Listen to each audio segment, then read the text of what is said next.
Madame Yamb est dans les réseaux sociaux.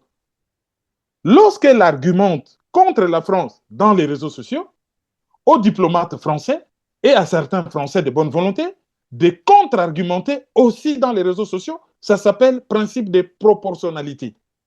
Alors, lorsque la dame utilise le droit à la liberté d'expression et que le ministère, le Quai d'Orsay ou le ministère des Affaires étrangères doit réagir excessivement, cela montre un malaise. Le malaise, c'est quoi? La France est en train de perdre pied en Afrique. L'opinion publique africaine a commencé à comprendre que la France officielle, pas la France comme pays, je veux dire l'oligarchie française, l'élite française, a joué un rôle néfaste en Afrique. Je pense que les Français, l'élite française n'a pas anticipé en se disant qu'au bout de 50 ans, il y a une nouvelle génération qui va arriver et cette génération qui a fait des études au Canada, aux États-Unis, en Grande-Bretagne, ne sera pas complexée et ils vont nous demander des comptes. C'est ce qui arrive. Alors, eux, ils veulent le faire passer auprès de leur opinion publique comme étant la haine de la France. Non, il n'y a pas la haine de la France. Le deuxième malaise que cela dénote, cette histoire, c'est que la France est entrée en guerre pour les comptes des États-Unis avec la Russie.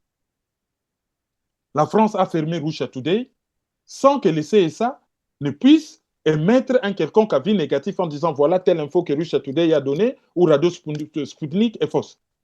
Or, beaucoup de gens disent que quelle différence y a-t-il entre Russia Today et Radio France Internationale en Afrique ou France 24? L'intérêt de la France serait de comprendre que le monde a évolué, de traiter d'égal à égal avec les Africains dans un partenariat gagnant-gagnant, comme disent les anglophones, win-win. S'ils veulent continuer à réchauffer la politique franco-africaine de Focard, ça ne va pas fonctionner. Et il y aura des Kémy Seba, il y aura des Nathalie Yamb.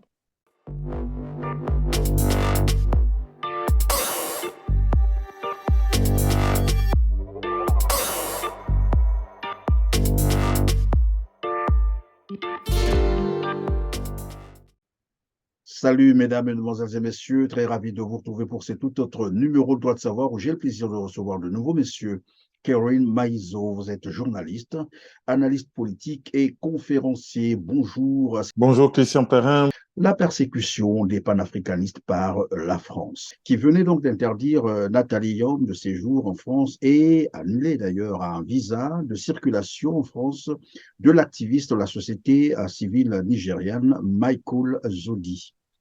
Pour des raisons, à mon avis, non apparentes.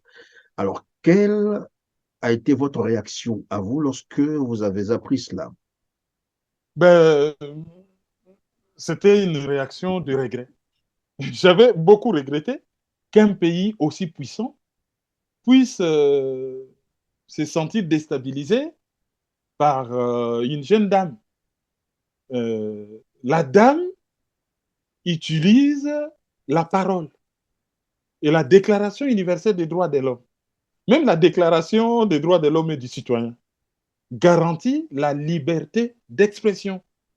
Jusqu'à preuve du contraire, Madame Yamb n'a jamais commis un attentat en France. Elle n'a utilisé que sa parole. Et le président Macron avait, lors de la conférence des ambassadeurs de France dans le monde, avait dit que les ambassadeurs n'étaient pas trop présents dans les réseaux sociaux. Ils devraient maintenant répondre coup pour coup.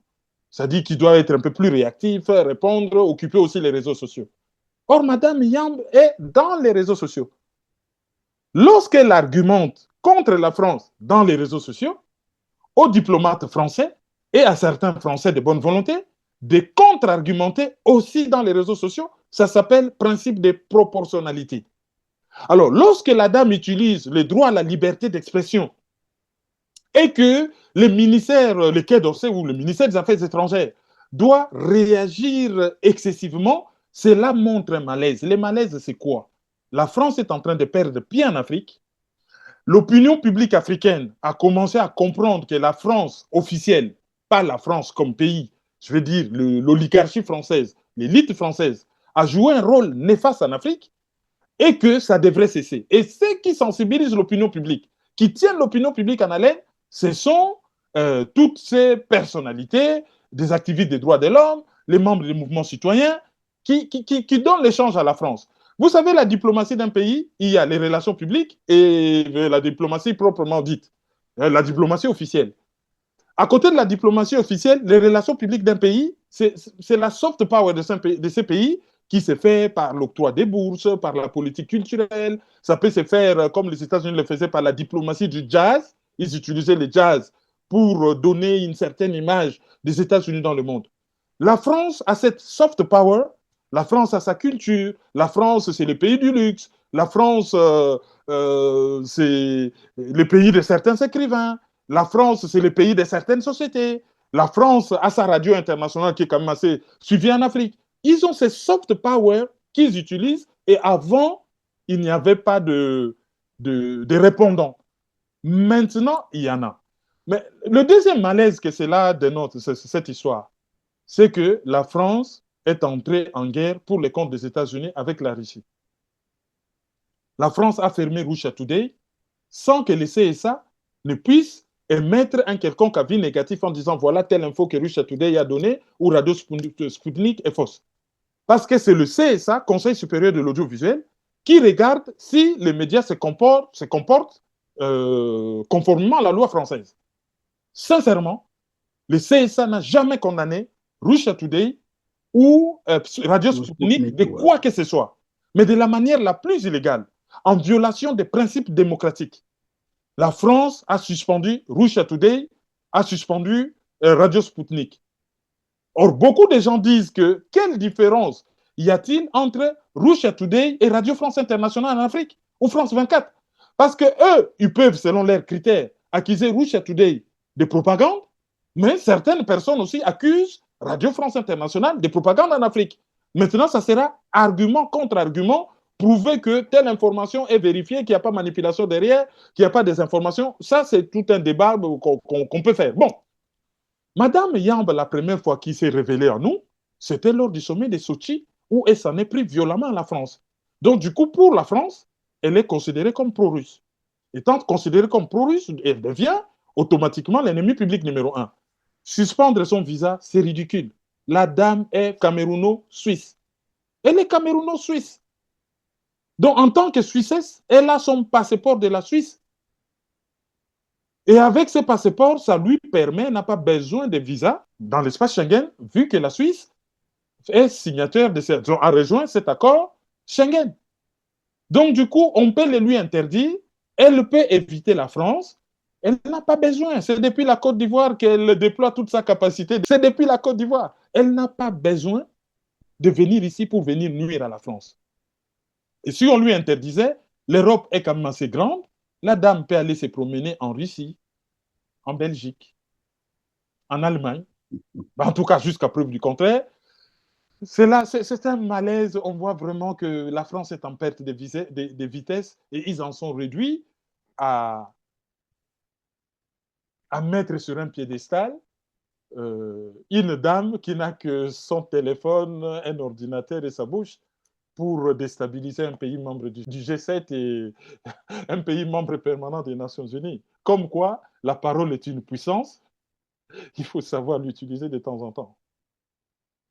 Évidemment, tout à l'heure, vous avez rappelé que l'oligarchie française, en fait, vous faisiez allusion à l'élite politique française qui a un passif tout à fait négatif en Afrique. Et depuis là, pour la France, tout ce qui s'oppose à elle, il y aurait l'ombre de la Russie derrière. Bon, ça aussi, c'est un raccourci. Hein. C'est devenu un raccourci. Le problème de l'oligarchie française, c'est que leur politique franco-africaine a échoué. Et ça ne pouvait qu'échouer. Hein, depuis l'époque des réseaux Foca, la colonisation, bon, une décolonisation voilà, qui ne s'est pas bien passée. Ça a échoué ou bien c'est arrivé en fin de cycle parce qu'ils ont fait quand même des choses en Afrique? Non, non, c'est arrivé en fin de cycle parce que les Africains sont maintenant éveillés. Parce que le problème de l'élite française, c'est quoi? Elle ne s'est pas renouvelée. Les jeunes Africains qui n'ont pas été en contact direct avec la colonisation, qui ont voyagé, qui sont dans un monde globalisé, qui ont fait des études à l'extérieur, sont arrivés, ils sont décomplexés en Afrique. Alors, de temps en temps, ils s'appuient sur des dinosaures tels que les présidents Alassane Ouattara ou à certains enfants des dignitaires tels que le fils du président tchadien Déby Junior ou Iyadema Junior. Ils s'appuient sur des gens tels que les Macky Sall. Ils s'appuient sur le fils d'Omar Bongo. Vous voyez tous ces fils d'eux. Mais si on regarde les jeunes Africains, ils sont décomplexés.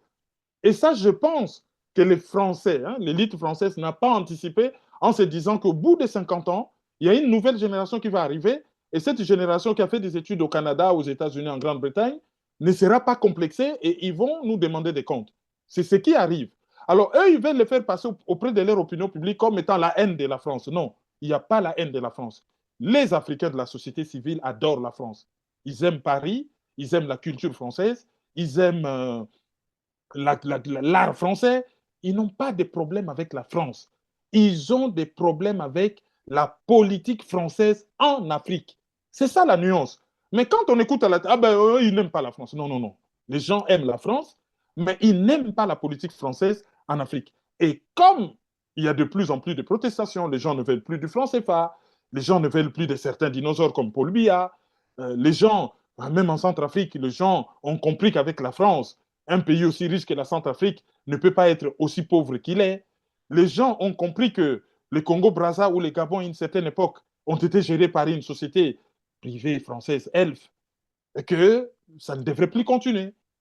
Les gens ont regardé toute l'Afrique, l'Afrique anglophone à un certain niveau, l'Afrique lusophone à un certain niveau, mais l'Afrique francophone, c'est le ventre mou. Vous regardez la liste des 100 meilleures universités africaines. Combien d'universités francophones là-dedans? Lorsque vous regardez des milliardaires africains, combien de milliardaires francophones là-dedans? Lorsque vous regardez accès à l'Internet, le ventre mou de l'Afrique, c'est l'Afrique centrale, du monde entier, c'est l'Afrique centrale. Même sur le plan économique, hein, lorsqu'on fait le classement économique. L'accès à l'électricité, le ventre mou, c'est l'Afrique centrale, francophone. L'accès à l'eau potable, c'est l'Afrique centrale et l'Afrique de l'Ouest francophone.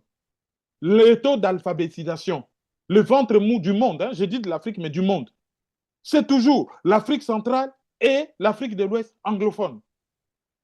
Ça doit s'expliquer quelque part. Ça doit s'expliquer. La colonisation est un crime contre l'humanité, mais il y a une différence entre la colonisation britannique, la colonisation portugaise, la colonisation espagnole et la colonisation française. Il y a une différence. Bon, des pays tels que la Chine et la Russie n'ont jamais colonisé personne, mais eux, on les fait passer pour des diables. Ah, eux, ils n'ont jamais colonisé personne. Ils ont l'air travers, mais on les fait passer pour les diables. Donc, la France a complètement échoué. Elle devrait se remettre en cause. L'intérêt de la France, ça serait de comprendre que le monde a évolué, de traiter d'égal à égal avec les Africains dans un partenariat gagnant-gagnant, comme disent les anglophones, win-win. S'ils veulent continuer à réchauffer la politique franco-africaine de Foucault, ça ne va pas fonctionner. Et il y aura des Kémy Seba, il y aura des Nathalie Yamb. Pour leur dire que... Bien, voilà, c'est la réalité actuelle, sinon aussi à venir. La jeune génération africaine n'entend pas se laisser faire. Et c'est par là donc que nous mettons terme à cette émission. Merci une fois de plus, Kerwin Maïzo. Je rappelle que vous êtes journaliste, analyste politique et conférencier. En tout cas, merci d'avoir été avec nous, à vous aussi, mesdames, mesdemoiselles et messieurs. Merci, vous avez été aimables de nous avoir encore accordé votre attention. Likez, partagez pour nous aider évidemment à atteindre le plus grand nombre de téléspectateurs. Pour ceux qui ne l'ont pas encore fait, en tout cas, pensez à vous abonner pour être prévenus de toutes nos prochaines productions. On se dit au revoir et à très bientôt. Merci. Au revoir.